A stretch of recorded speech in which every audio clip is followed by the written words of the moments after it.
absolutely love Bemidji State University's mass comm department. It's a lot of fun. It's a lot of hands-on experience. So all the students can come in. You can run the TV studio. You can run the radio station. You can pretty much do whatever you want, and they give you full access to use everything. And I love it.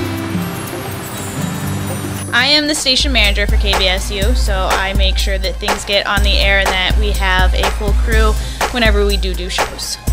We have the Hope and Brooke Show, which is an entertainment show. We have 2 sport talk shows. We also have a Thursday night news programming, and we've got a couple new ones coming up. Everyone here is like a family. We make sure that we get together. We go out, we come in, we do the studio. It's a lot of fun.